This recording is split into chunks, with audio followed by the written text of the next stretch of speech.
we're going to cover social. Maybe I'll actually turn to Angela. Angela, why don't I have you set the stage for the next few topics, and then we'll actually dive in. I'll give Angela. Sure. Thank you. Thank you, Pat. Thank you. So we're going to move on to our next section, which is social and cultural effects. Today, mostly focusing on fishing communities, and there's a couple more breakouts related to these topics. So for panelists, we have Monique. Kind of getting situated here back from the breakout groups. I don't know if Monique is on, but we also have Madeline All-Arbor, a marine anthropologist who's worked with fishermen for over 30 years to understand the impacts of regulatory change on fishing communities, retired from MIT. So thank you, Madeline, for coming out of retirement for a day to talk about some impacts, potential effects from fisheries and wind interactions. And as well as Talia will speak again on her work that her and others have recently completed on offshore wind projects and fisheries and conflict and engagement in the UK and the US. So I don't know if Monique is on yet. I can't see the participant list. See if we can. Maggie, do you see Monique on there? I can also just. Monique is not on right now. I'm emailing her now. Okay. So we can start with Madeline. If Madeline, you don't mind to go first. Madeline, you're on mute right now. There we go. I'm happy to start, but I'm having trouble figuring out how to access my slides because the whole screen is being taken up by the share screen thing. Oh, I can do it. Okay, I see it. Sorry. Let's unshare our screen, or there we go. So. Okay. And I need to do it as a show. So my task was to look at the missing key point, which I think is fishing communities and how they're going to be affected by fish farms. We've already heard a lot about what some of the points that are difficult for people, the potential loss of fishing success due to all kinds of issues, from the cables to navigational hazards and so on. I won't go through that whole list because we've already heard it today. There is some potential benefit, and aggregation effect was mentioned. However, nobody that I heard anyway talked about not only could the wind turbines aggregate the preferred species, but they can also aggregate predators. And in particular, I was thinking about shellfish and sea stars. And then the wind farms could act as marine protection areas, which could or could not be beneficial depending on who you are. So, fishermen are facing these proposed arrays with well-founded trepidation. The potential cost to their livelihood is undeniable, and the benefits are debatable or perhaps just intangible. There are a whole host of unknowns, environmental impacts, and so on that we have talked about. But one of the things I wanted to point out and remind people that the fishing industry is not homogeneous. You have a tremendous diversity in vessel sizes, gear types, variety of species sought, different fishing styles. That's something that hasn't really come up very much. Ownership patterns can be very different. And there are tremendous differences in management. And these issues affect both the commercial, the party, and the recreational boats. Then there are also sort of a more long-term look that people are worried about the practicality of the wind farm. Somebody today mentioned some of the turbines falling apart. And in the East Coast, we have both hurricanes and nor'easters, and these are going to be exacerbated by climate change. So that's something that people are very concerned about. Also, the cost of maintenance in this high energy context.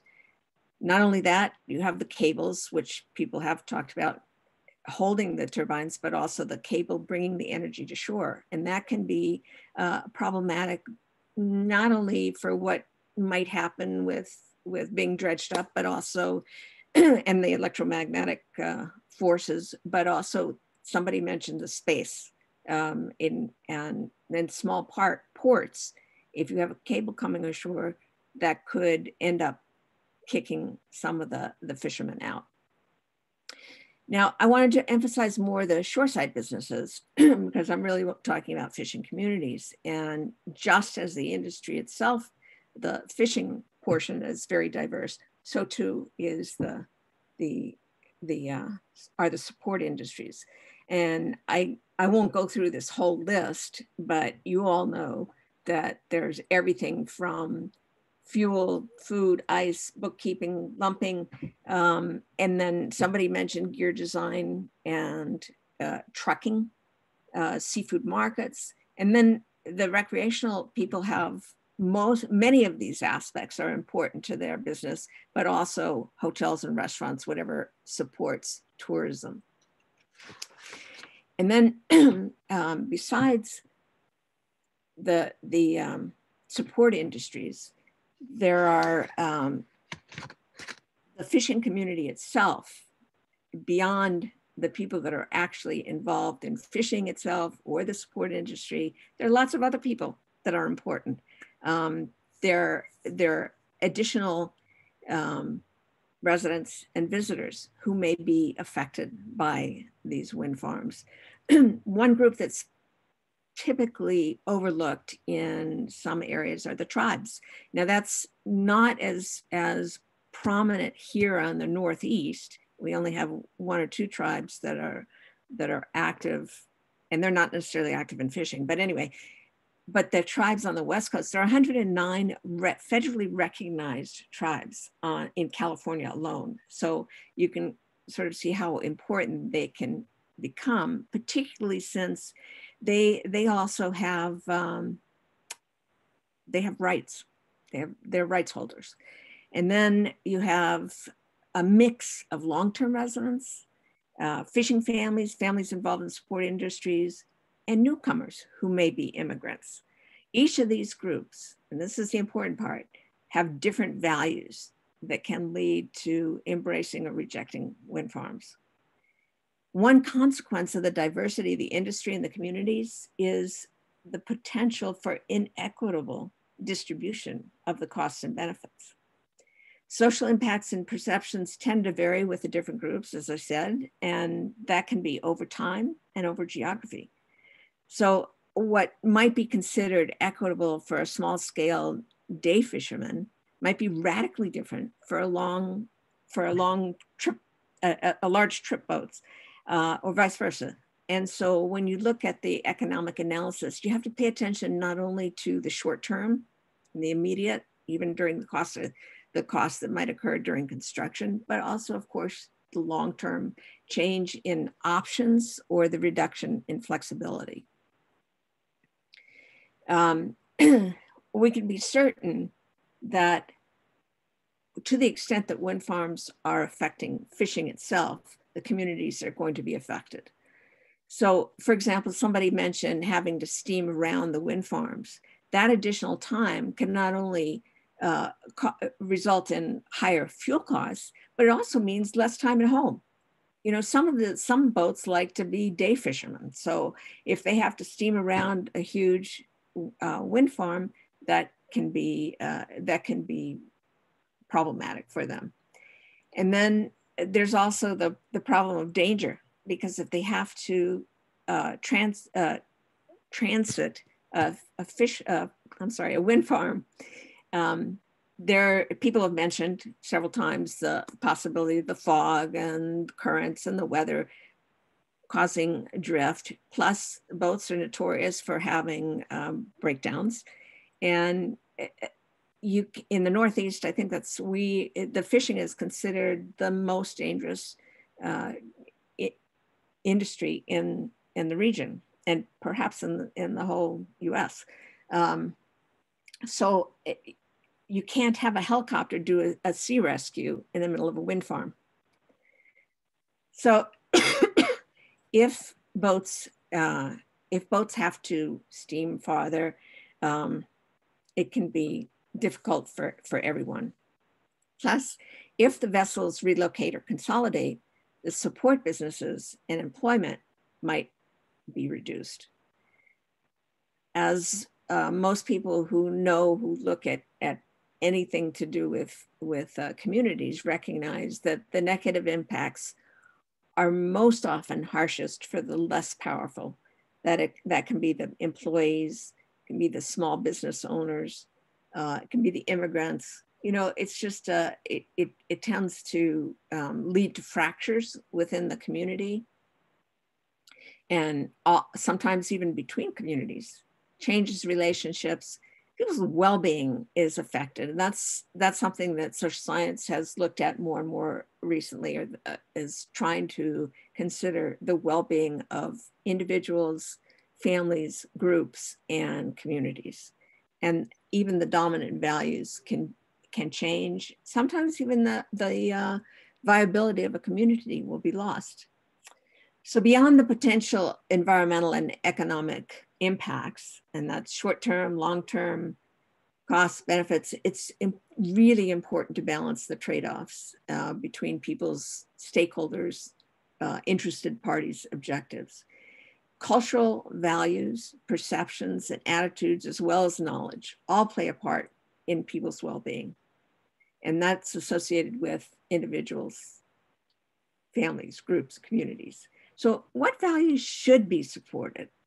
What should the future of the fishing industry and the fishing communities look like? And who should make that decision? Now, we consider it really important to have diverse stakeholder, interested parties, participation and engagement. This all has to be transparent, and it's key to being equitable and having an equitable distribution of the cost and benefits. And this will eventually lead to a community's well-being or not. And I can see that I keep forgetting to push the slide on forward, but I think you can all sort of understand the point. Our main goal is to have a resilient fishing industry, both recreational and commercial. Great. So that's all I have for now. Madeline, thank you, and perfect timing, right on time. Thank you so much. I'm gonna start giving awards for people being right on time. Okay, nicely done. I think, Angela, do we want to go to Monique now? Because I think she's back on. Yes, we will go to her. Monique, I'll let you introduce yourself and turn it over to you. Thanks for jumping on. And Monique, you're on mute, and we'll ask you to unmute. There we go. Hang on one second. I've prided myself on not having done that in meetings, and now here we are. That's okay. You're doing well. For everything. It's all right. So hi, everybody. Hi, Madeline. Thank you very much for giving me the opportunity to speak. So yes, I'm Monique Coombs. I'm the Director of Marine Resources for the Maine Coast Fishermen's Association.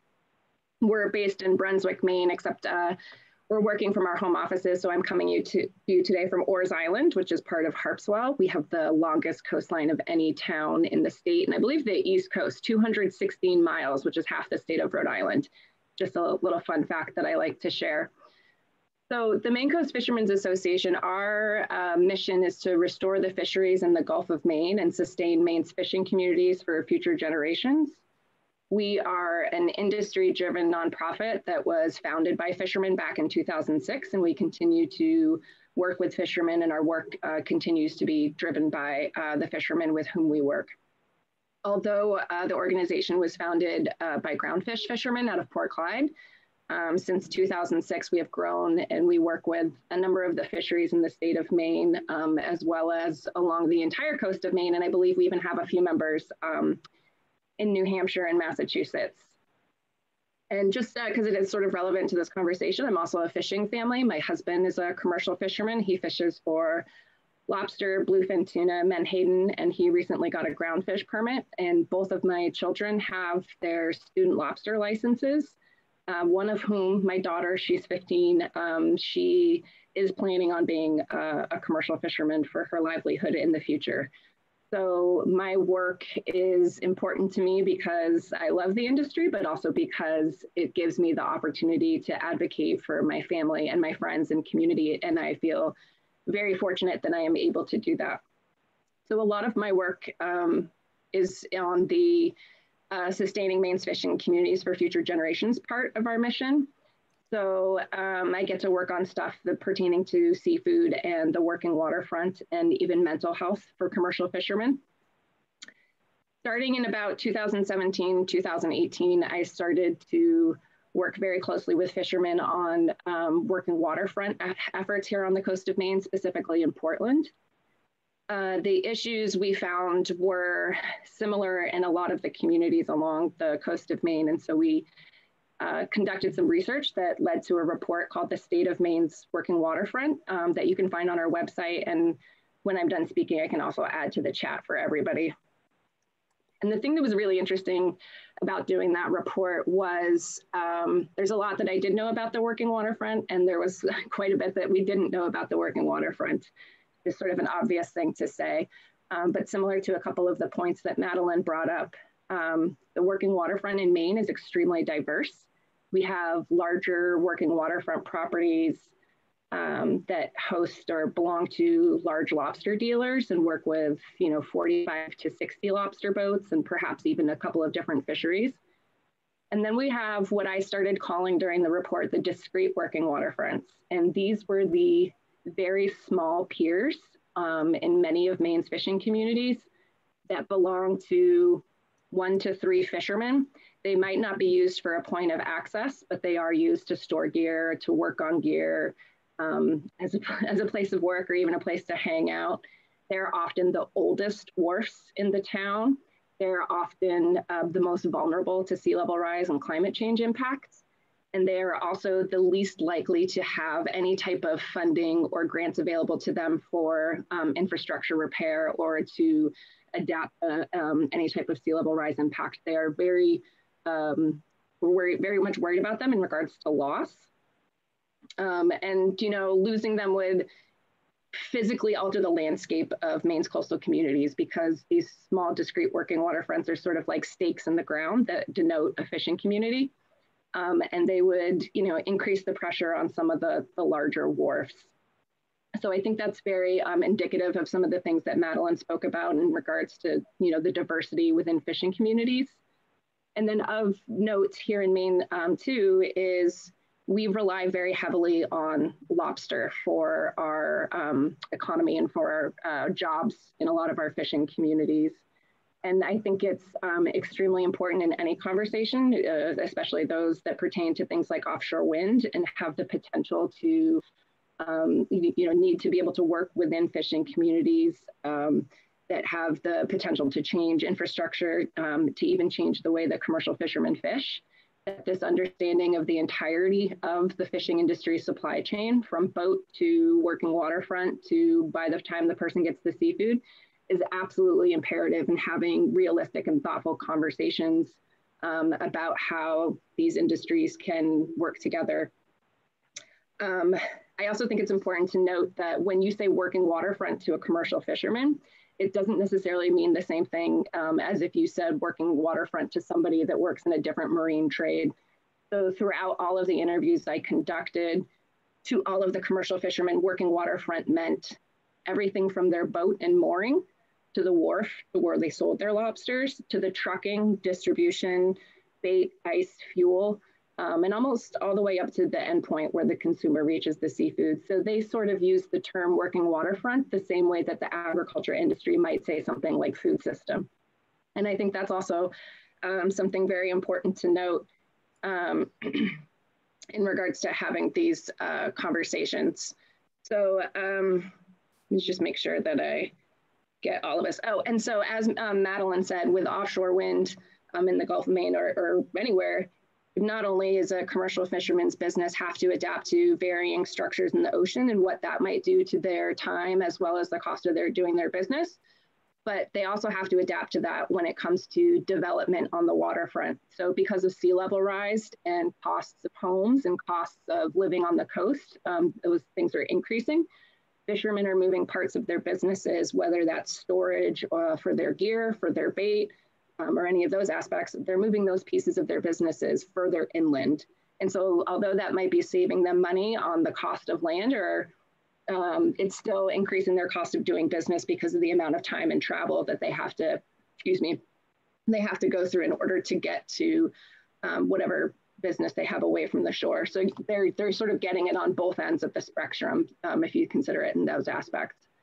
So I think that was each of the points that I really wanted to bring up in this in regards to recognizing and valuing all of the aspects of a commercial fisherman's business. Actually, there was one other thing. Throughout this Working Waterfront project, it became very apparent that more mental health support and resources were necessary to support commercial fishermen through all of the changes that are happening in their industry. The fishing industry is sometimes subverted, sometimes dehumanized, and recognizing that fishermen are human beings with families, that this industry is not just a job for them, but it is a way of life. And any change to that industry or change to their career doesn't just impact their livelihood, it impacts their identity. And anytime commercial fishing is lost, it doesn't mean that a fisherman might not go fishing anymore. It does mean that they won't go fishing anymore, but it doesn't mean that they stop being a fisherman. And so those are like very strong values for fishing families and for our organization. So thank you. Monique, thank you so much. Really appreciate it. Talia, I think you're up next. Great. Thank you for that really wonderful presentation from both of the two panelists before me. So we are, I'm going to be talking today about a paper that I worked on with several other co-authors on conflict and engagement in the UK and the US. So our perspective is maybe looking at these two case studies in a different way than we've talked about earlier today. So it's generally a literature review on kind of this state of the research right now, as well as making an argument for future studies. So why study the US and the UK? The UK is a valuable case study since it has the largest offshore capacity in the world and they want to expand. However, fishing is a key industry in that area, with Scottish vessels accounting for nearly 2/3 of the fish landings in the UK. Obviously, the US is also a useful case, especially for this workshop today. Much more capacity is planned in the US. And as we heard earlier today, commercial and recreational fishing has socio-cultural and economic importance, especially in this region. The fisheries of this region are among the most valuable in the US, and they also have many iconic species such as cod. Here's some maps that kind of show what areas we're looking at. So the Scottish areas you can see on the left, they have many that are active or in operation, in planning, or under construction. On the other side, we have what's planned for the US East Coast and what's operational. To kind of compare the scales, you can see that the areas that are circled in red are about the same area. So to understand support and resistance to wind energy, you really have to look at some of the topics that were talked about right before I started talking. That the ocean is a space imbued with meaning. Place is an important social construct in contests over wind energy. So it's not just a physical environment alone. It's really a place where work is done and identities are fashioned. And you have really communities at sea where people use those areas for their work and also for their identity. So related is expectation that valued landscapes should not change. And when these valued landscapes are not seen as places that can change, that reduces negotiating flexibility because of the limited space. For example, choosing alternatives of greater distance from shore and depth and perhaps greater spacing among turbines to allow the movement of vessels increases the costs and hence narrows the options. So this is the crux of one of the support and resistance arguments. So to address these issues, studies have explored the potential of co-location of fisheries with offshore wind projects. So there has been some successful co-location of specific types of fisheries, especially static gears. However, there are barriers to doing this. They include commercial fishers' resistance to setting gears within the offshore wind farms because of safety, legal, and insurance issues, developers' demands for licensing, and concerns about losing access. Recreational fishers have expressed similar concerns, especially relating to navigational safety. And exclusion zones could also function as marine protected areas that build up stocks, or there were other concerns about predators and so forth in those areas. But this is just kind of an overview of the status of things. So talking about how it affects communities, there are two key aspects to a just energy transition. Firstly, ensuring distributional justice means a fair allocation of the benefits and impacts from new projects. Accordingly, potential distribution to fishing effort and fish stocks has led to calls for compensation. So one other way of compensation would be opportunities for fishers to diversify or supplement income, such as preferential hiring. Entrepreneurial opportunities, for example, a Fishers Association in Ireland set up a company that sold fuel to the developer. But focus solely on economic opportunities and costs stunts understanding of fishers as individuals who ascribe meaning to their time at sea and fishing and identify as members of an occupational and place-based communities on land and at sea. So studies in the UK document concerns about the trade-offs for local communities, where fishers are strongly embedded in the local economy with the potential loss of skills, heritage, and ways of life due to offshore wind projects. So you can't just look at the economics, you also have to look at the values behind those economics. So the second key aspect to a just transition is procedural justice. So ensuring that those who are affected are recognized and can participate in decision-making. So discussions of fisheries and offshore energy can often be part of what's called marine spatial planning. So this allows people to look at many different impacts of areas, not just one offshore wind farm, but many, and marine protected areas. Questions of scale and cumulative effects from offshore wind projects can be raised in marine spatial planning rather than only examining impacts and conflicts for specific projects and sites. For example, a study from Germany found that the cumulative impacts were much greater than just looking at specific projects or just doing the impact analyses for specific projects. And I know that BOEM and NOAA have been working hard on this topic. So we also found the importance of fisheries liaisons and fisheries-led initiatives like RODA. So these are key in effective engagement. The need to help fisheries engage effectively with offshore wind projects has led to a range of new social arrangements of people, authorities, and organizations. For example, RODA, which is sponsoring this, and the Holderness Fishing Industry Group in the UK. And I heard there were some other ones also in the UK that have been in this workshop. So the Holderness Fishing Industry Group has developed an inclusive approach by creating a single point of contact for different offshore projects, enhancing consistency and making it easier for those projects to get essential information disseminated. It also attends planning meetings, ensuring minimum disruption where possible to the fishery, while individual fishers are able to remain at sea. So what are some key lessons? Well, input from fishers at the early stages is more likely to result in their active participation and to capture their specialist knowledge. Engagement should be ongoing and maintained throughout the environmental evaluation process and consent application. It's not just a one-off, it needs to be have continuous check-ins. Face-to-face meetings and personal interactions are preferred, and channels of communication may need to be adapted depending on local community preferences. Port visits by developers are often best to establish local relationships, gain insight into the fishing industry, and identify fishers to engage.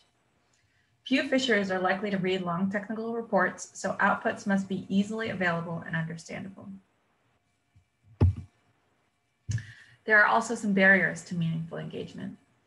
As Alexander et al. Highlighted, fishers can describe consultation as lip service and nobody listens and often assume that decisions have already been made. It's therefore crucial that engagement be effective, use two-way communication and methods of suggesting, not telling, and deliver on promised outputs. Furthermore, fishers are often hard to reach, and it can be difficult to identify who forms the relevant community. As Monique brought up, there's so many different parts to a relevant community. Other barriers to meaningful engagement relate to issues of compensation, trust, and power. Alexander et al. Found that compensation related to questions of whether payments should be one-off or spread out, and most importantly, how to prove or disprove claims. In interviews with local residents about the Block Island offshore wind farm, Firestone et al. Found a similar power differential, with an interviewee referring to the wind project as a done deal. Institutions such as Flow in the UK and organizations like HFIG and Rhoda may exemplify innovations designed to help address these problems, but they are not necessarily always absolved from them. So these discussions need to be ongoing. So in conclusion, we offered some key lessons, 2 case studies showing the similarities between the case studies and some barriers to this future for a just system. Thank you. Right. Thank you very much, Talia. So Angela, I want to kind of turn to you to see if there are other words you want to offer, if you want to raise some questions to your panelists. And we'll also open the chat. So if people want to add additional questions into the chat function as well as into Mentimeter, we can do that. So Angela, over to you. I was curious if, I don't know what time it is over in the UK, but since Talia presented on sort of a UK-US perspective, if there's anybody on the line from overseas that has any comments or questions on this study or additions to the research she presented. And if you are from the UK or Europe and the like, you just need to raise your hand so I can find, there's Malcolm. Malcolm, I can unmute you. Okay, great, nicely done. So let me see. All right, Malcolm, trying to unmute you there. Okay, you should be set, go for it. Okay, lower my hand, set the video, start. You're doing great. Okay. No, the host has stopped my video. We can raise your hand again. That's why I can find you in the massive list. Okay, and then I'm going to ask you to start your. There you go. Okay, beautiful. Okay, hi. So yeah, in the UK, it's so difficult because even a simple thing like the diversity of the fleets, you're quite right, it does raise different problems for each sector of the fleet. And engaging with the industry, I've been doing this for 12 years now, and developments are told when they want to apply for a license to go and consult the fishermen. And they try very, very hard. They try hard. They go round the harbours to do everything. But in the last 10 years, I could count on one hand the number of responses from the fishing industry to the developers for their licenses. It's at the stage now where I'm best friends with the regulators because I'm the only one that turns up and makes a comment. So it's kind of weird. Fishermen want to fish. I've taken guys to meetings and they've come out afterwards and said, that was really interesting.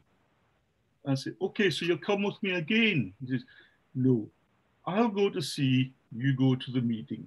So, you know, it's only the goodness of my heart keeps me going, doing it, because I'm not getting any thanks from the developers. The first time I said to a fisherman, a boat owner, it was mentioned there, Scotland lands 66% of the UK's fish. That is the membership of my organization. We have that 66%. And we also have the bulk of the scallop fleet in our membership, but they're not a quota fishery, so it's different. So the first time I said to one of our skippers,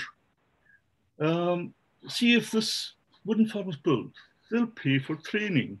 You'll be able to put your crew ashore there and they'll get tickets for this and that and the next thing. And the guy just looked at me and said, are you stupid? As soon as these guys get more education, they're going to be away.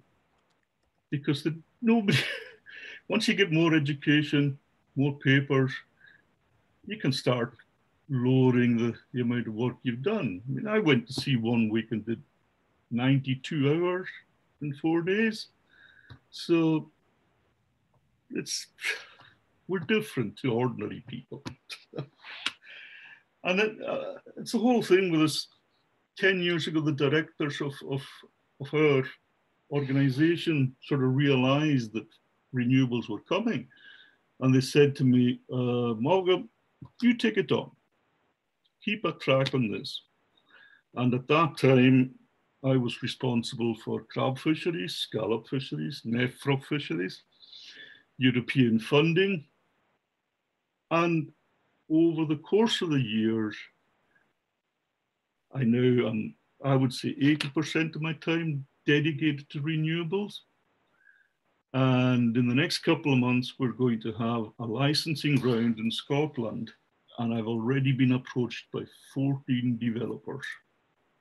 So the work that's involved for our side of the table is completely disproportionate. The first license application I ever saw arrived on a pallet. It's 145 kilos of paper. Somebody had to read it. Now you see why I wear glasses. But yeah. And talking about the relevant community, I have a really hard time trying to explain to the government that a wind farm 25 miles off the coast should be going and buying village halls for communities and sports fields and stuff. The community on shore is not the community that's affected. The community that's affected is the fishing community. And somebody needs to go into looking after that whole artifice, because nobody knows where the food comes from. 20 years' time, we're going to need X amount of extra protein in the world. The fisheries in our part of the Atlantic are amongst the best managed in the world. People will need food. They'll need power, but they'll need food more. So it's an important thing to remember for those who are making the decisions. Okay, thanks, Patrick. Thank you. And I wonder, Monique, Madeline, Talia, when you look at the research and you think about sustaining involvement, not in 6 months or a year or 2 years, but this will be, this interactivity and this interaction and this work will be with us for maybe decades. So if there's any lessons or advice or what you can draw from the research about how to sustain engagement that can be fruitful over time. I know Bonnie's hand is up, so I will get to Bonnie in just a second too. I mean, I'm happy to weigh in on that a little bit. I mean, I think one of the things, and actually at the end of the Work and Waterfront report I did, there's an appendix that has tips for interviewing fishermen. And one of them is about developing relationship and trust, as it was mentioned, and following through on the things that you say and continuing to go back and have conversations. I think that regardless of what you're talking with fishermen about, that is important in doing, is also being clear about the information that you need and what you need it for. And then when you're using the information, coming back to the fishermen and explaining how it was used, and then continuing to do it that way. And then the other thing I would say is, and I've seen this in the other meetings and stuff before, is not always expecting the fishermen to come to meetings that are set up by you at 2 o'clock in the afternoon on a sunny Tuesday. but to find where fishermen are already meeting and ask if there's opportunities for you to present or engage in those types of meetings, so that it, sort of decreases the activation energy on the end of the fishermen. Thanks, Monique. I know Talia or Madeline, if you have thoughts on kind of sustaining engagement. I would echo a lot of what Monique said. It's something that doesn't start with one conversation and end there. As somebody pointed out when they introduced me, I'm retired, but I'm still very active in the fishing community. I'm doing a lot of work in New Bedford now, which I didn't do while I was actually employed. I was working more in Gloucester, so it does change. But I think that going back to the fishermen, being very honest about what you can do with the information that you get, and making it very clear that you are not the decision maker. You're gathering information, you're trying to impress the importance of this information on the regulators or on the managers or on the people that are doing the developing, but you are not the person that's actually doing it. But if you're very honest about it, I think most of the time the fishermen that I've talked to have been very willing to talk. And again, as Monique said, if you can catch them where they are rather than asking them to come to you, I think that's really a very critical point. So, yeah, my easiest interviews were at a Dunkin' Donuts on a rainy day. So I think that it's a good point. Like, a lot of these studies, you're not allowed to pay participants. So making it as easy as possible for them. And, if they have something on their mind they want to talk about, helping their voice be heard, I think is important. So what I'm going to do is I'm going to bounce between hands raised and some points on the Mentimeter, just to be kind of fair to all. So first I'm going to unmute Bonnie. Everything goes right. And then Bonnie, okay, I think you should be good. Okay, can you hear me? Yes, ma'am. Yes, I want to second what Malcolm said. We haven't met Malcolm. Hi, how are you? Communication doesn't equal coexistence. I'd say there's 8 pages of people. I'll bet at least 4 out of 8 pages have heard me speaking politely, speaking firmly, going to one meeting in the last 20 years when it comes to wind. They all know as far as fishermen being left out of the process. And once they give the information and nothing is done to listen and or do something regarding the concerns, you can listen, all you want, but that's not helping these guys if suddenly they're going to take a hit in their paychecks. And the idea that we've had meetings, we've had tons of meetings. We had the Maripars meetings, which we had maybe 30 or 40 participants come, and that was huge because it's a big issue to them. And then after it was done, nothing was done. And so they get burnt. They've gone to fisheries management meetings for 30 years in which they say, hey, X, Y, and Z, and they are rarely ever listened to because at least for the first 25 years, their information was purely looked at as anecdotal, completely. And I mean, Madeline, back from the days of fish folk, so they come from that standpoint. They work in a job where on a good day, they go to work at 3 a.m. and they get home at 9 or 10. And that's not if they're going offshore. They don't have that time. They utilize people like myself and Malcolm to present the issues, but no matter if they actually take the time to show up at these meetings and they say, this is a bad spot because I fish for this, that, and this there. And the information is taken. And then when it comes to be, nothing has changed. And those windmills are on their prime ground. So they're going to possibly lose a large portion of their paycheck and possibly their livelihood. They're not really going to be in the kind of mood to chat more about the problem. And that, even paying them to an extent because they've been rebuffed and not listened to for so long. So I don't know what the solution is other than more honesty throughout, and possibly that when the information is given to them, that actual change occurs as a result. That's positive for the fishermen. Thank you. Thanks, Bonnie. I want to go next to a question for Madeline in particular. And that is, so in any study done to date on impacts that create diminished infrastructure and supply chain function, and then have maybe a negative feedback effect. So you lose a little bit here, a little bit there, and then there's then you lose more and more. So there's been studies on understanding that in terms of either in a small or larger port. And Madeline, that was directed at you.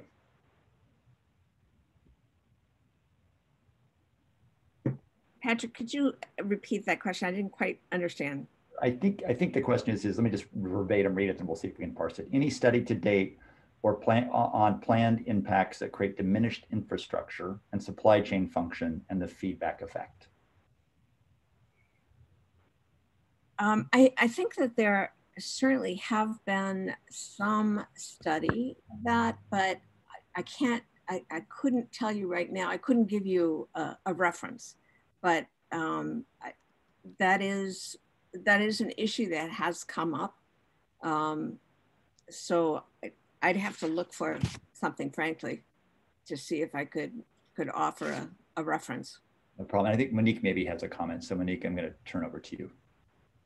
Sure. I mean, it didn't pertain to that question. Is that okay? Can I? Yep.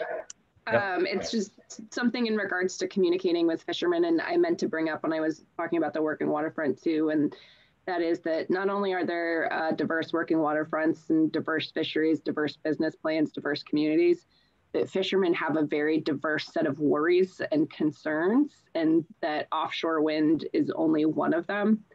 So I think that it's important that with whomever is speaking with fishermen, especially developers trying to create this path for communication, it is absolutely necessary to recognize that the commercial fishing industry is pretty volatile, and that there's a lot of fishermen that are living with perpetual job insecurity. And so, understanding and even just validating that this is a difficult industry to work within, and to balance all of the various external threats is more than just trying to manage this one conversation, but trying to manage meetings about many, many, many other things that are on our minds. And I think that that's pretty important. Great, thanks, Monique. So I want to go to some comments in the chat, and I ask because we're short of time to kind of be succinct and to the point if people have questions or comments. And that wasn't reference to you, Monique, that was in general to the folks on. That was not a signal to you, by the way, just to be clear.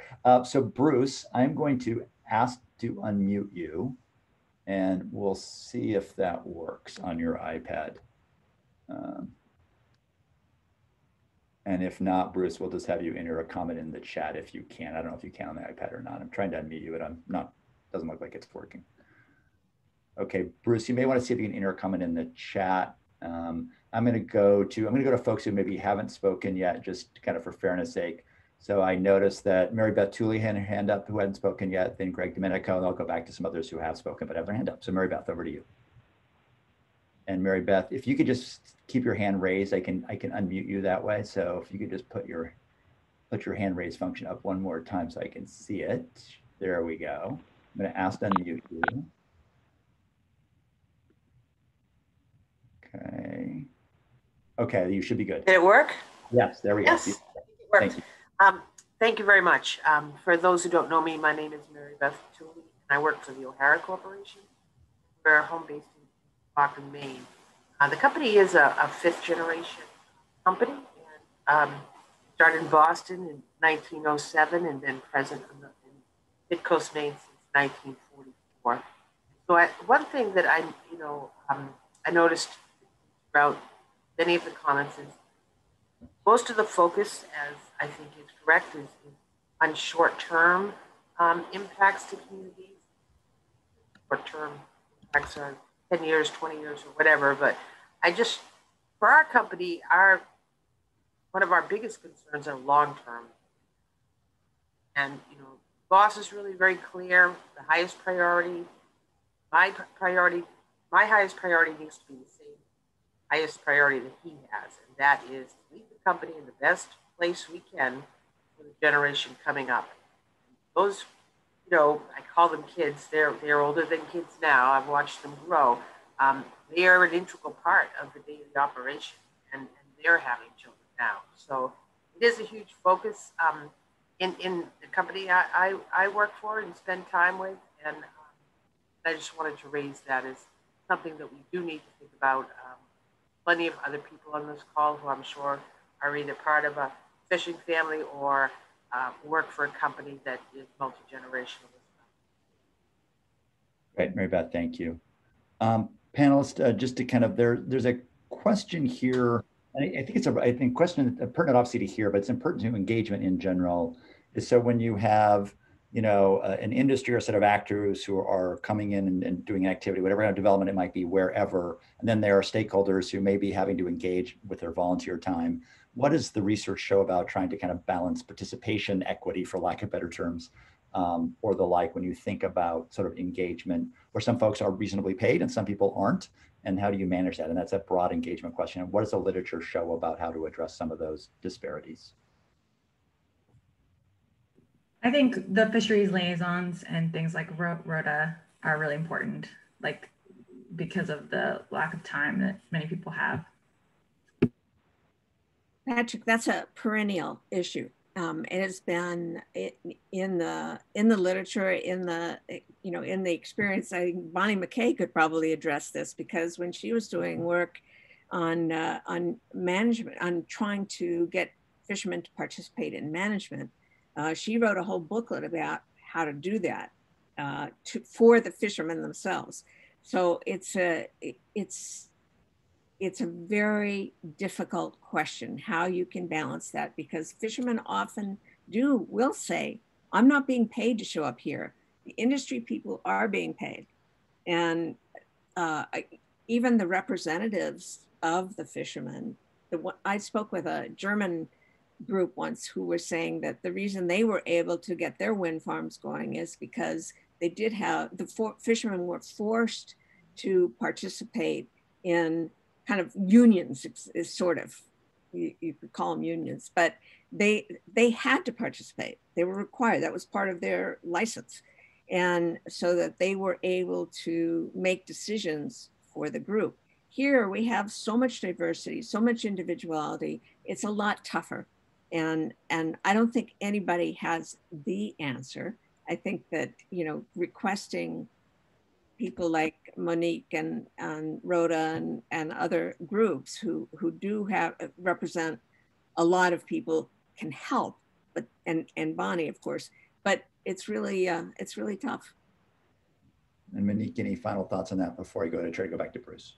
No, I mean, I would completely agree with everything that Madeline said. And I probably even should have mentioned before, like with the communications, that yes, talking with people like myself and Bonnie that are parts of an association that work directly with fishermen is also helpful.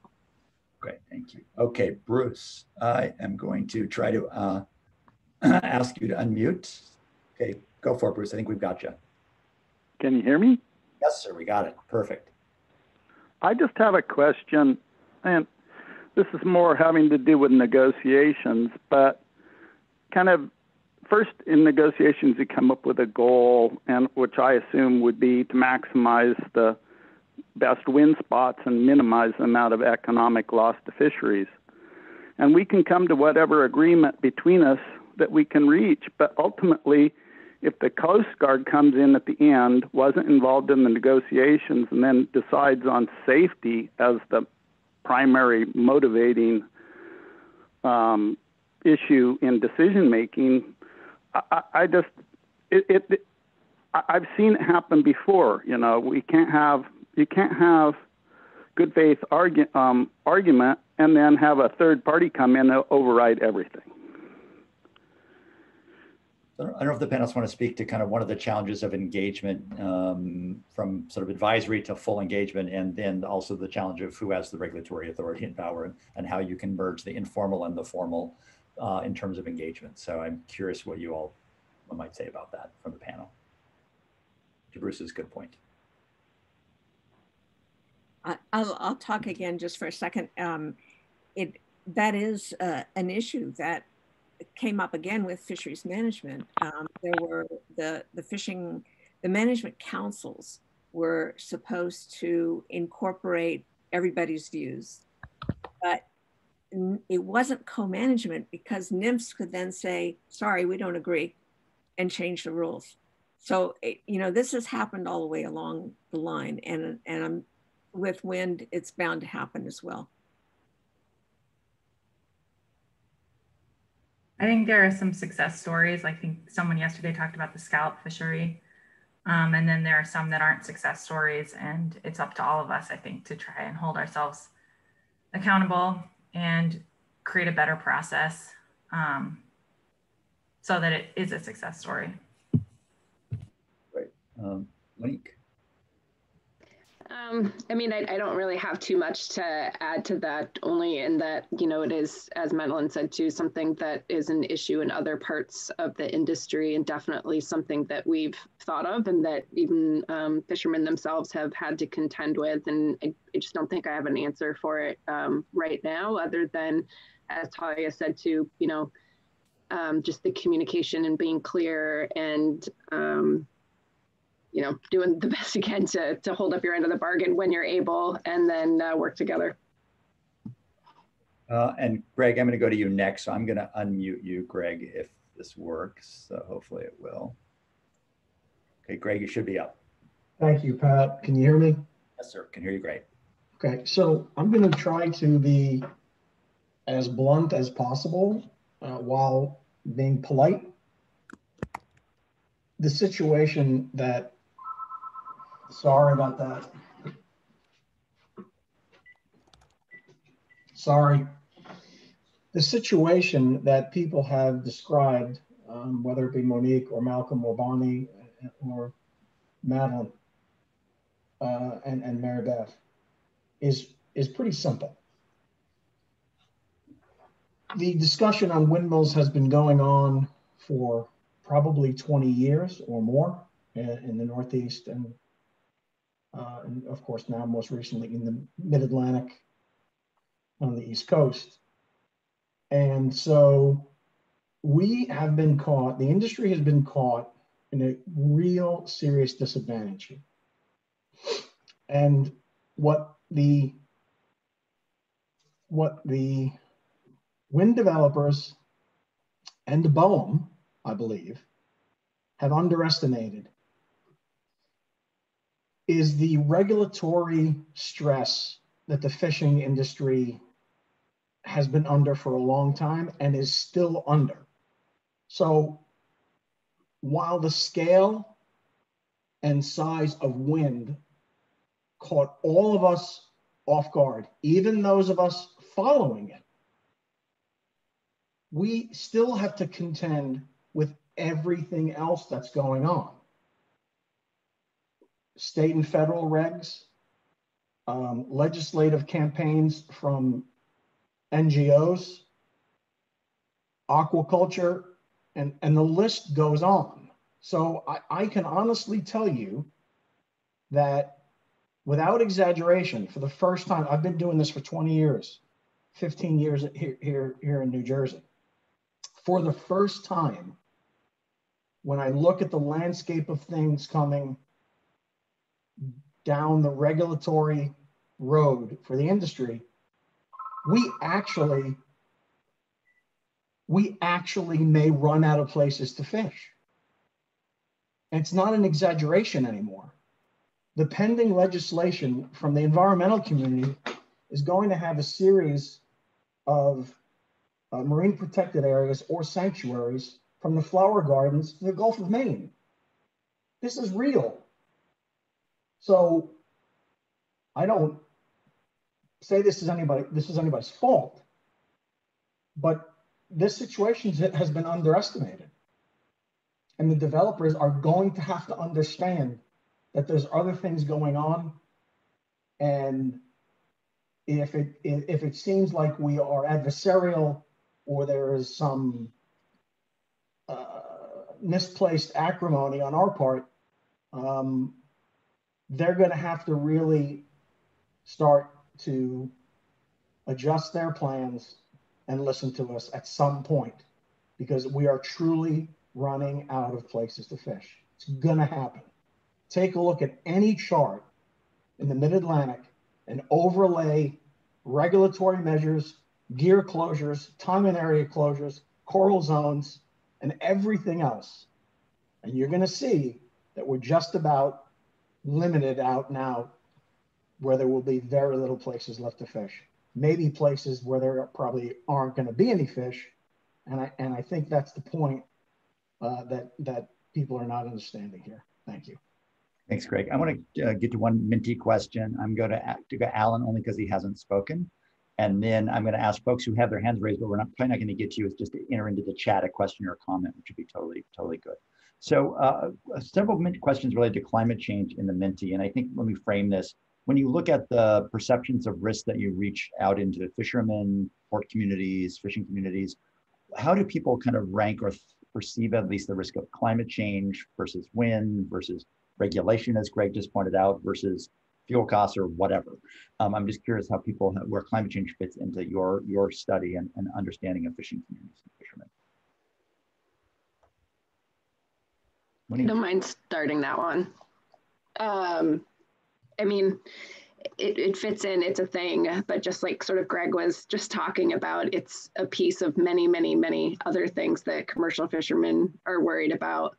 And, you know, one of the things that I think is important to recognize too is that fishermen do care deeply about climate change and sea level rise, but sometimes they talk about it with very different language than using terms like climate change and sea level rise.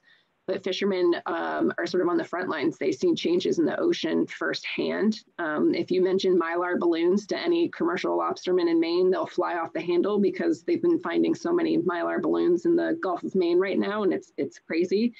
And I think they're cognizant of paying attention to that. And that includes understanding that, you know, they're food harvesters that are bringing seafood that has a lower carbon footprint than other land proteins. And that if they are displaced and they can't go fishing, it's lost to a very good, you know, environmentally friendly product. And so although it might not be prioritized in the same way that an offshore wind developer might prioritize climate change, it's part of something that fishermen consider in their business plans and do think about. But it is important to note when communicating with fishermen that a lot of fishermen don't necessarily use the same language that an offshore wind developer might use to talk about climate change. And I think recognizing that and understanding each other's perspectives is extremely important in that kind of conversation. Paula or Madeline, anything to add to that? And if not, I'll go to Alan for our last question. Okay. All right, so Alan, again, folks who didn't get a chance to interview a hand, please put the comment or thought in chat. I'm gonna try to see if I can get Alan in here before we move to our next topic. So Alan, see if you can unmute. There you go, Alan, I think you should be able to speak. Hi, I'd like to thank Monique for her. It's so nice to hear somebody that speaks so well for us, even here on the West Coast. I just really am enthused about what she's doing. I'm actually having trouble figuring out how to raise my hand, and I tried to activate it, but couldn't. So I didn't really have a comment to make, but I was thinking to myself that the biggest problem of getting fishermen to participate in our area is we're all a bunch of aging guys that are not going to be around that much longer. And the young guys, it's almost impossible to get them to even to participate on the director's board of the organization. They just don't have the time, the inclination, and they especially don't want to go to meetings like this. It's just, they don't have, because they don't have the experience, they don't have the confidence, for whatever reason, the young guys aren't participating, and you really need them because they're the ones that are going to be here tomorrow, you know, and they need to get involved. And I don't know what to do about that. And that's it. Right, Alan, thank you. Maybe that's a good leave of this conversation to challenge to engage the next generation, as the current, of which I'm a part, by the way, not to cast aspersions. So if we could have people in, I'm going to need to move us on because of time. I know there's hands left raised. Put your comment in the chat. We'll leave that open for a bit longer. Or in the Minty, make sure Malcolm, we get it to make sure So panelists, thank you so much. Really appreciate it. Great conversation. Angela, I'm going to turn it over to you for our next panel, and we will be going from there. Great. Thanks.